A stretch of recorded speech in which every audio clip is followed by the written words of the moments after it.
Tonight, sitting in for Jay Zimbauer with this edition of Car Time Radio. Now, as I say each time that I'm here, and it's about once a month, the first Wednesday is my normal expectation, is that I am not a certified lubrication specialist. I am not here to answer questions about all of those mechanic items.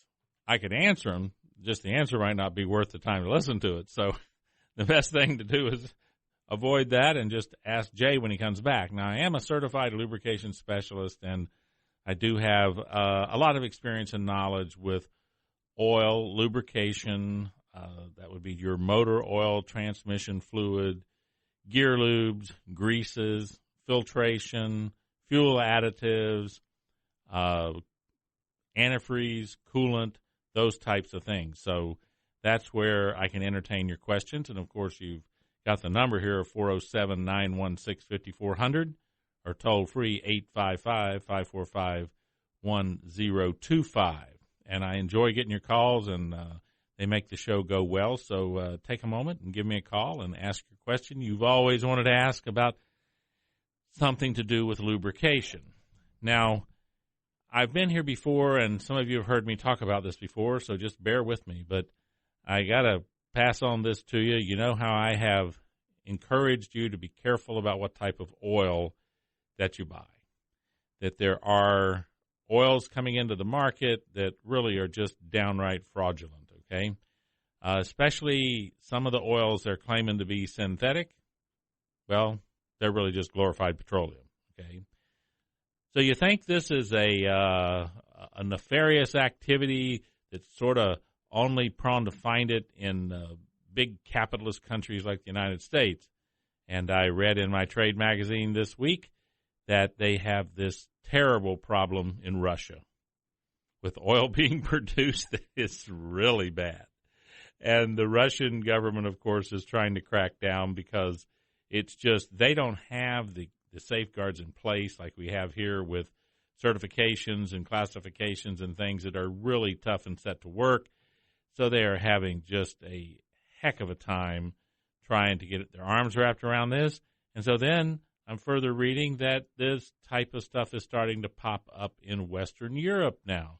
And the real concern there is, as I've said on the air here, European manufacturers have some very high stipulations, Mercedes, BMWs, Volvos, Volkswagen, turbo diesels. These vehicles are made, and they've taken a lot of time to call out some very specific high-performance engine oils.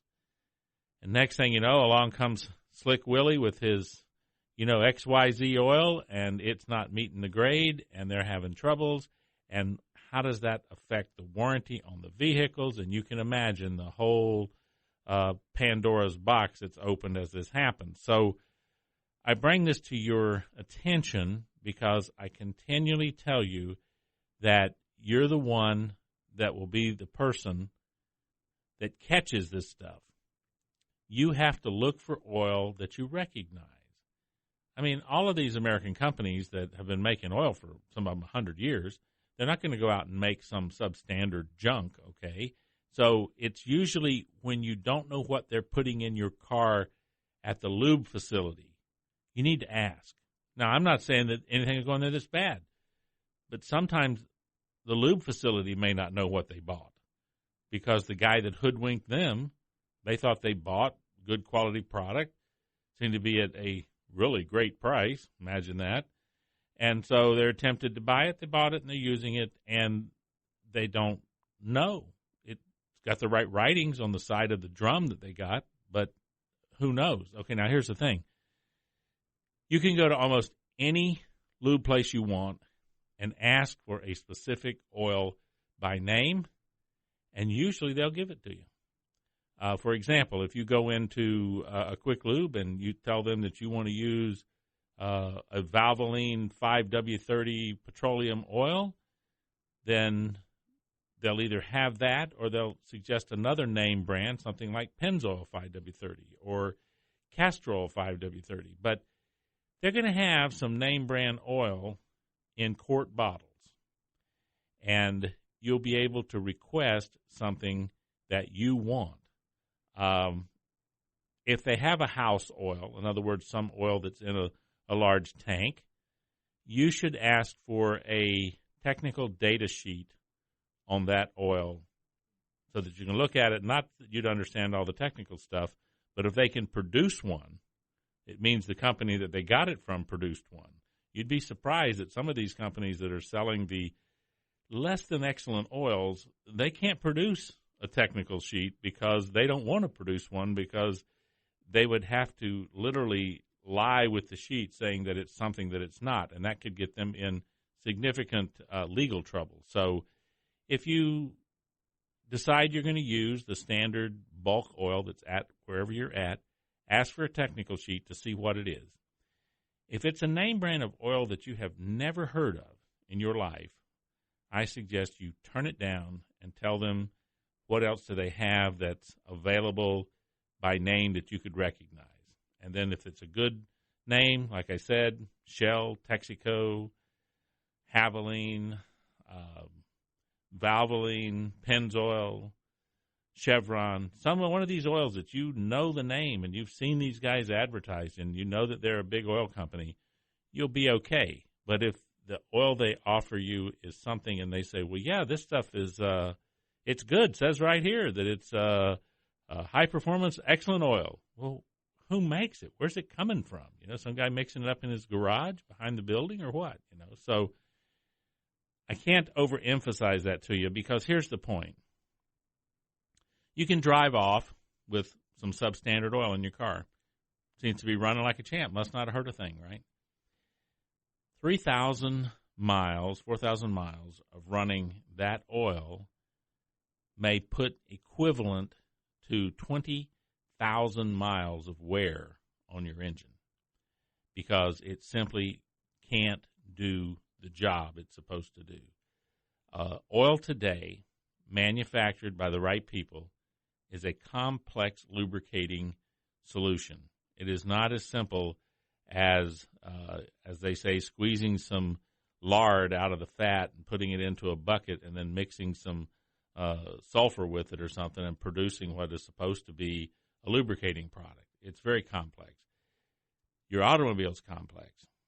And the requirements from the EPA that has been generated to force higher and higher standards inside your engine for fuel efficiency, and they're using thinner and thinner weight oils to get higher fuel economy. And when you start going to thinner weight oils, you better have high quality base stocks and exceptional additives so that you can get by. It's just a complex world, and you can protect yourself by using really some common sense. Only use products that you recognize their name. And if somebody says, well, we do have something, I know you haven't heard of them, but I can prove it's a good oil, I've got all the certification and paperwork on it, then look at the certification and paperwork, and maybe that's just fine.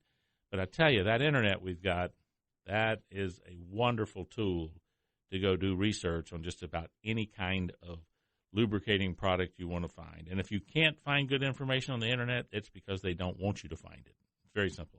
We're going to take a break, and when we come back, remember, we're taking your phone calls at 407-916-5400. We'll be back right after these minutes.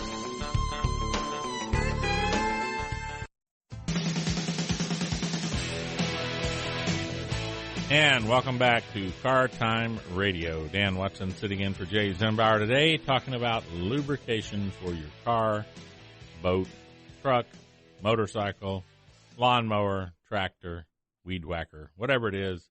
If it gets lubricated, we're willing to talk about it.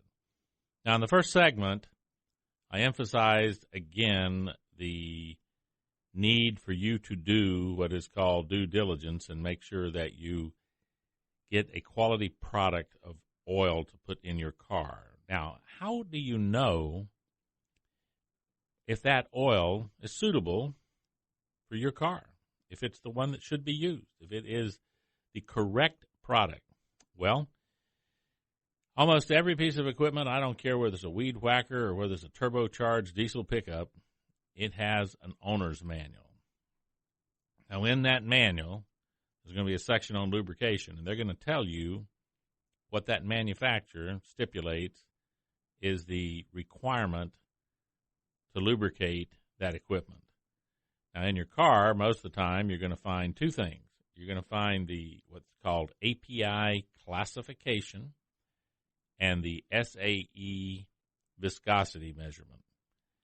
Now, it's important that you really know what those are. The classification from the API is a rating which is given after the subject oil has gone through a series of operational and chemical tests required by the API committee to pass all of those particular tests so that it can carry that classification. Now, in gasoline engines, the classification will be such as SN is the current one.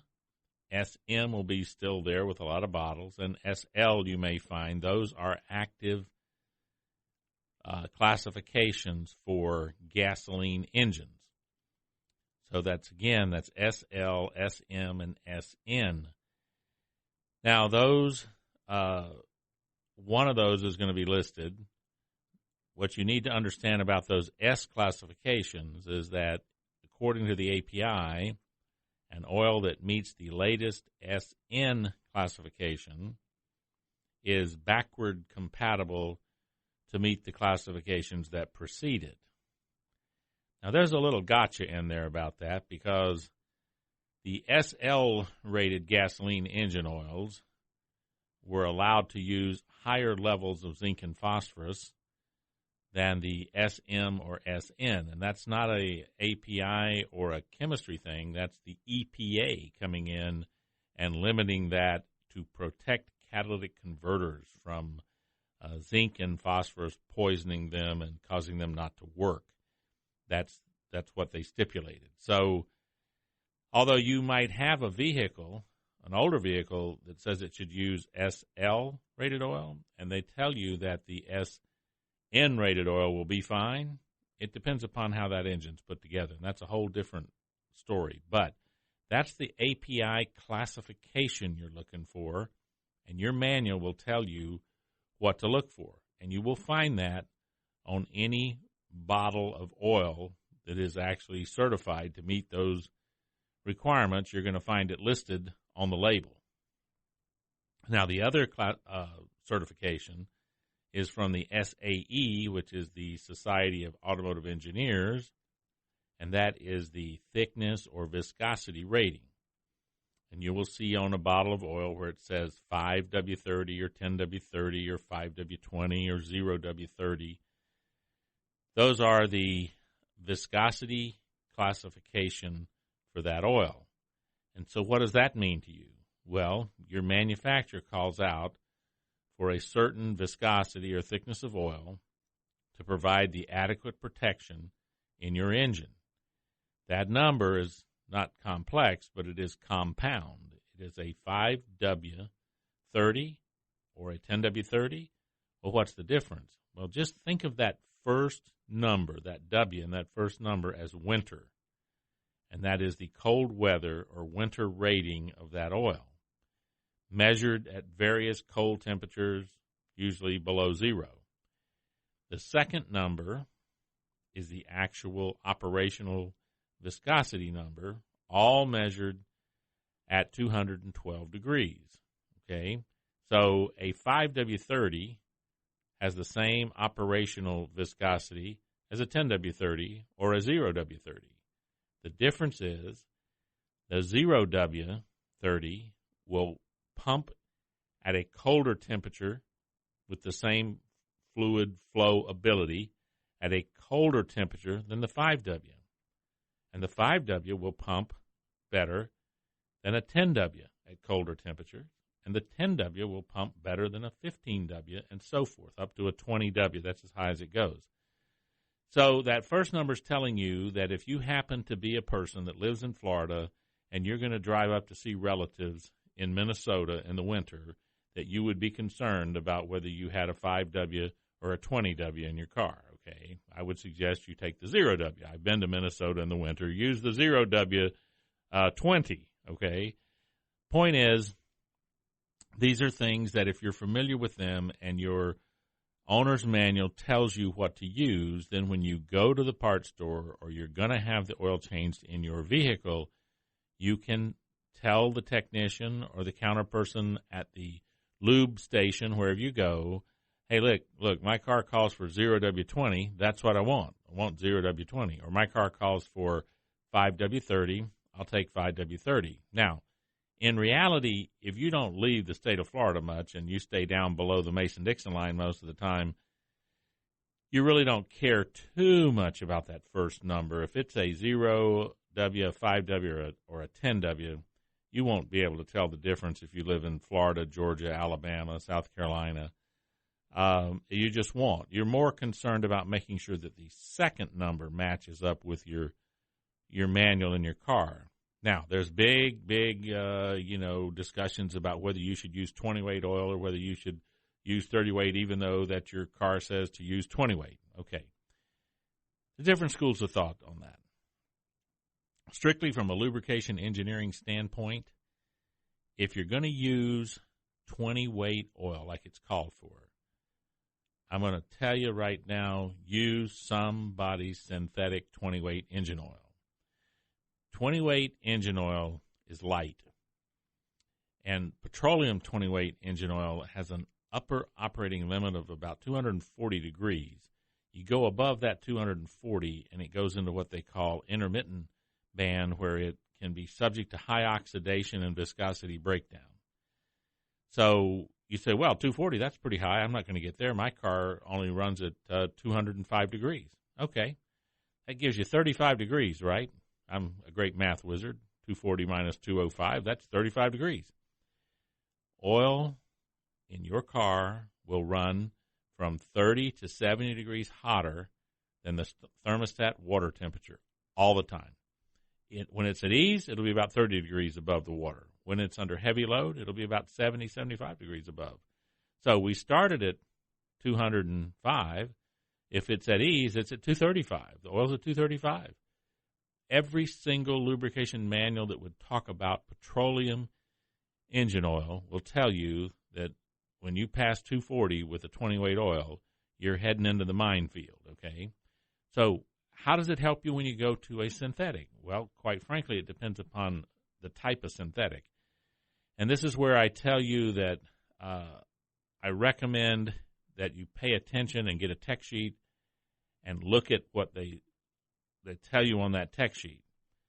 The company I'm most familiar with, the Amsoil Synthetics, in their Signature Series synthetic, and that is the original chemical-based bulletproof product, you can run around with that oil all day long at 330, 340 degrees with a 20-weight oil, and it's just as comfortable as it can be.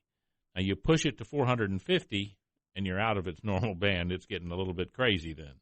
But you're not going to push any oil to 450 degrees in your car. If you do, all of the rubber hoses and everything else are on fire, and you're out beside it waiting for the fire truck to show up. So that's not an issue. But the issue is pushing that normal operating band well above where your car is going to get to under even severe conditions. Now you have a margin of safety that prevents you from having a breakdown of your oil when you're driving down the road.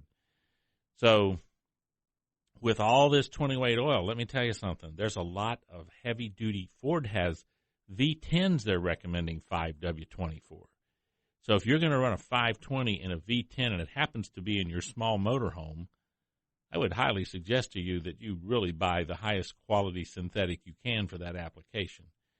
Now, when we come back from the break, I will explain to you that you can, in fact, use a 30-weight oil in some of these applications, but there are some places where you're going to run right up against the warranty, and you may have some issues in some of these engines when you decide to go to a thicker oil. I'll explain that when we come back from the break. Again, the number here, 407-916-5400. We'll be back after these messages.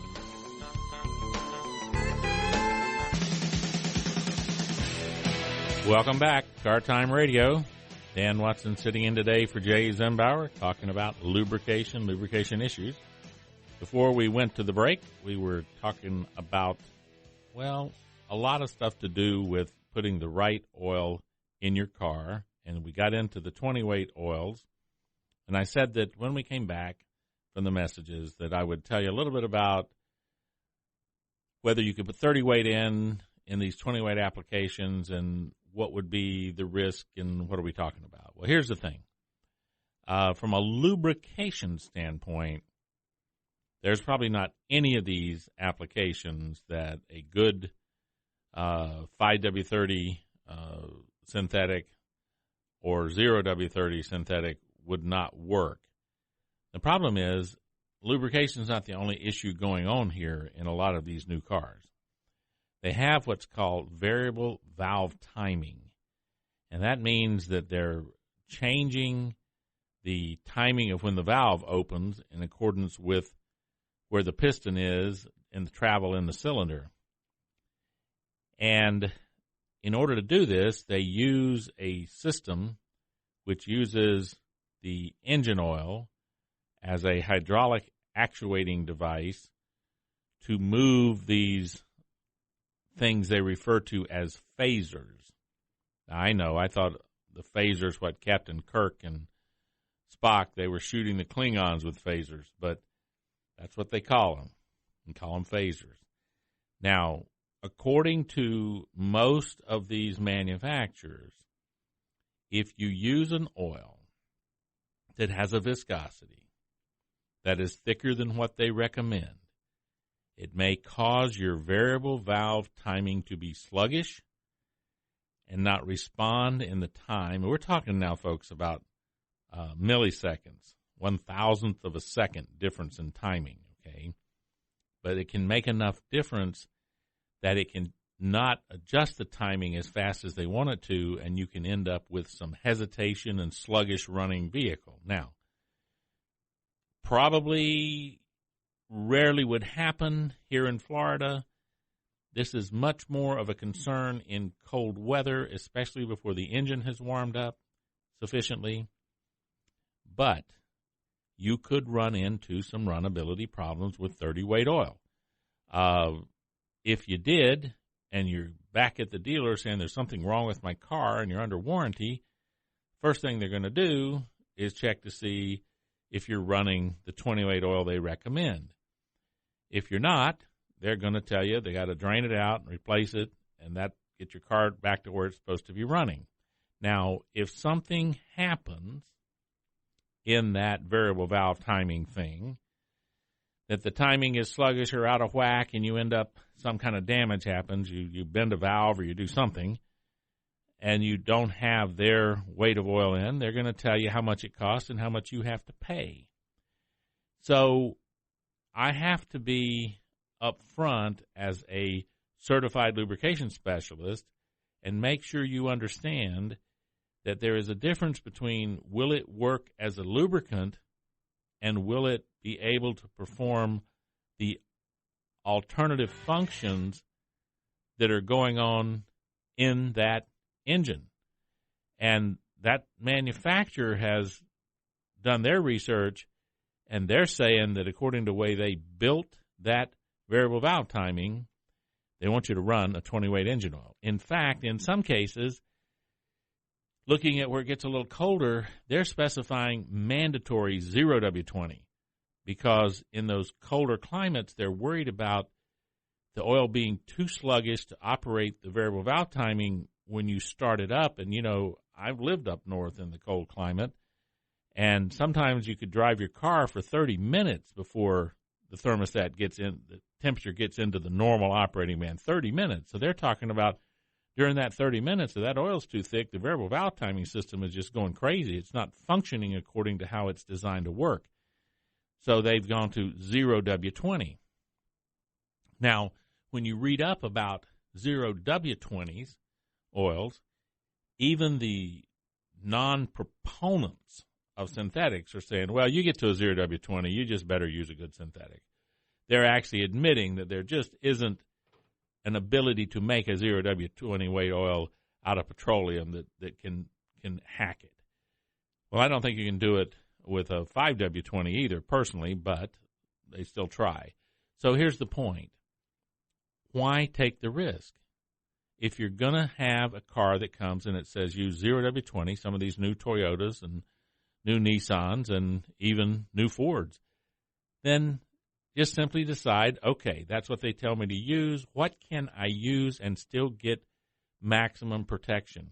Well, I come back to tell you, I know you can get that with AMSOIL's Signature Series Synthetic. And why do I say that? Well, it's real simple. There's two types of synthetic base stocks being used. One is a really high-performance, highly purified, refined, altered petroleum. And it's called a synthetic because it is slightly altered in its molecular structure. But in general, it's natural hydrocarbons, purified to perfection, natural hydrocarbons. That's one synthetic. There's another synthetic, which is made through a chemical synthesis process, and they have big names like polyalpha olefins and esters. Those are the things we would have called synthetics 20 years ago, and that's the only thing that would have qualified as a synthetic. Money talks. Gigantic hydrocarbon producers that have lots of hydrocarbons have decided that if they could clean that stuff up and purify it and make it have a very high viscosity index, you could call it synthetic. So they have. It's been accepted. We'll call it synthetic. But we will not confuse it with a PAO or ester-based synthetic, which is a superior product. So the only certifiable engine oil that you can get right now that is made from PAO and ester, that you can actually get somebody to certify that that's what it's made out of, is AMSOIL Signature Series. Everybody else has gone to the less expensive hydrocracked petroleum base stocks. Okay, fine. AMSOIL sells a couple of those. They make very good oils. But we're starting to talk about going down into a 0W20 into a high-performance engine. These engines are, some of them are even turbocharged. And I will tell you from a lubrication standpoint now, not the phaser standpoint, you want to be sure you have margin to error. Use the chemical-based synthetic that's made from PAOs. Now, I see where Castrol has begun to make an oil from natural gas that is basically it is a lubricating oil made from natural gas, okay? Liquefied natural gas. Great idea. Good product. Comes pretty close to the PAO base stock. I applaud them for doing that. And, in fact, little known to most people, the PAOs are actually made from natural gas, okay, or ethylene gas that comes off of oil manufacturing. Because you can take those hydrocarbons out of that natural gas or ethylene gas, and you can let the chemists do their magic and turn them into everything from plastic bottles to propylene to lubricating oil called PAO. So, again, not to kick a dead horse, but if you're down in those weights of the 20-weight oils and your manufacturer is specifying it for the warranty, and you don't want to go against the warranty, and you want to make sure that all your variable valve timing never has a problem, then use a high-quality synthetic 5W20 or 0W20 oil. And be ready for Honda's new 0W16 that's coming into the country, okay? So this lightweight stuff is here to stay. It's not going away. But in order to get the best protection, you have to actually now look at synthetic oils and say which one of these synthetic oils is really designed to have higher temperature band. And it's the original synthetic components such as PAO and ester. Okay, it's not the hydrocracked oils. All right, so I've harped on that, and I'll tell you when we come back from the break, I'll hit just a minute on warranties, because what can a manufacturer mandate to you that you have to do to satisfy a warranty with lubrication? When we come back from the break, we'll go over that.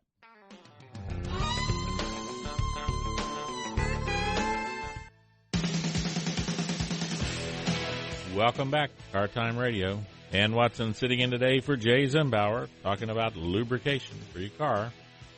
Now, before we went to the break, I said I'd be talking about some warranty issues. We talked a lot about the 20-weight oil and the 5W30 and the variable valve timing and whether or not You would run into trouble if you used a different viscosity oil, all that kind of stuff, and it could come up to affect your warranty.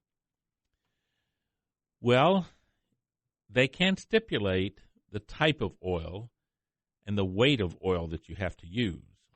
What they cannot stipulate is the manufacturer or the brand name of the oil that you have to use.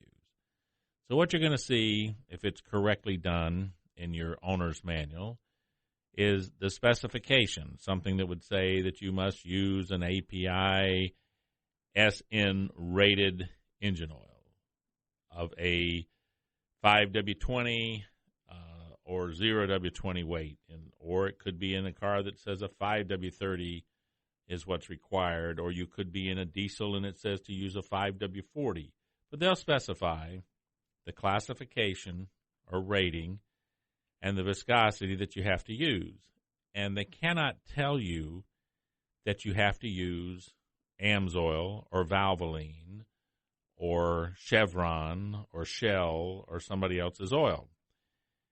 There is a federal law called the Magnuson-Moss Act that stipulates that a manufacturer may require certain levels of quality certifications for lubricating products to be used in that equipment.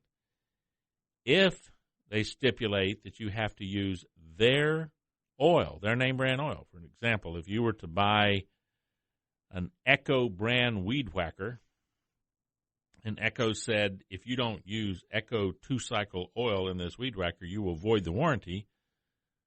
According to the Magnuson-Moss Act, they would have to provide you with that oil in the original purchasing price and have oil for you for the expected life of the equipment, and you would pay for it in the individual purchasing price, and they would give you the oil. Because if they're going to require their stuff, they have to provide it. And so they don't. Now, there are many that will try to jawbone, especially in the two-stroke oil arena. They will tell you that you have to use their oil. Believe me, it is not true. If you buy a Mercury outboard, you do not have to use Mercury outboard oil. Now, you have to use an oil that will meet the TCW3 specification for that. If you buy a new Corvette and they tell you that you have to use Mobil 1, it'll really say Mobil 1 or equivalent is what it will say, because they can't tell you that you have to use Mobil 1 or else they have to provide it for the life of the vehicle. So this is the government trying to keep a level playing field and keep that type of coercion out of the marketplace. And you'll still see it over and over and over, and a lot of times you'll run into it with technicians that work somewhere thinking that they can tell you, oh, no, man, you have to use our Lube in that because that's a Yamaha. You have to use our Mercury oil because that's a Mercury. You have to use Mr. Goodwrench oil because that's a GM vehicle. None of that's true. Now, what you do have to use is an oil that meets the classification and viscosity requirements that the manufacturer has stipulated. That can be demanded, and your warranty can be voided if you use something that does not meet the requirements. Now, this is a greater problem in transmission fluids than it is in engine oils. If there's one component in your vehicle that is the most complex component as far as the lubrication requirements, it is your automatic transmission. Automatic transmissions have numerous challenges for the lubricant blender to get this stuff to work right, because you have components that have friction coefficients that they really, these clutch plates and discs, they have to actually come together and eventually grab to move. And you have to be careful that whatever lubricant you're using has the right additives in it so that it will enhance that engagement and not detract from it. You have real steel gears in a transmission. Many people don't really understand how the thing is constructed, and I understand that. It's very complex, but believe me, It has real steel gears and shafts and bearings and rotating members and bands and clutches, and it actually has a torque converter, which is like a hydraulic pump. So you've only got one lubricant. It's got to do them all. It's got to be a hydraulic medium. It's got to enhance the engagement of the wafer disc for the clutch. It then has to lubricate bearings, ball bearings that are moving at high speed. And then it has to be able to lubricate heavy loaded steel gears, the same kind of gears that you would be loading in a transmission that you might have in a different place where you're using 7590 gear lube. But this light oil that is about a 10-weight oil in your transmission is required to do all of these features itself. So the manufacturers are very specific about what they want this oil to do and how they want it to do it. And so when you see anybody claim that they have a universal transmission fluid that meets all the specs in one bottle, then you know specifically that time it's time to get away from whatever that is, because that is just a bald-faced lie. You can't even do it. And I've been saying this for some time on the radio, and I finally read in one of our major in-house trade publications from the lubricant world where one of the big well-known gurus in the lubrication world is saying there's a problem out there with people saying that they have products that will meet everything, and they just can't say that because they're mutually exclusive with their viscosity requirements. I'm going, finally, I've been saying this for 3-4 years, and finally somebody in a high place has taken note of this to let people know this is the problem. You got to stop letting these people buffalo you with this, because it's not true. When you go in to get your transmission serviced, you ask for the product that can be verified to meet, not suitable for, but meet the specifications for the transmission in your vehicle. If it is Toyota Type 4 transmission or Toyota WS transmission fluid, Nissan Matic, GM Dexron 6, Ford Mercon LV, these are all important things, and they can't all be in the same bottle. That's what I'm telling you. So in this lubrication stuff, you got to be careful. Now, I do want to tell everybody something that's going on in the participating Ace Hardware stores here in Central Florida. They're actually running a sale on AMSOIL. Now, I've been doing AMSOIL for 25 years. I've never seen a sale. They're running a sale. So you might want to check out your local Ace Hardware stores. They're doing a 10% discount on products in stock on the shelf, and they were already priced pretty reasonable. So this is the first sale I've seen in 25 years. Don't miss it. I think you'll be able to get some product at a good price.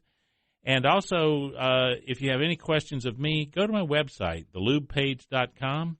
I get questions from there all week long, and I always answer them. Sometimes I might be 3 or 4 or 5 days in my schedule before I can get to you. But if you send me a question via my website, you will get an answer, okay? So that's about all the time I got. So until next week, I'm going to tell you to drive safely and keep rolling. Done shrunk, one size too small.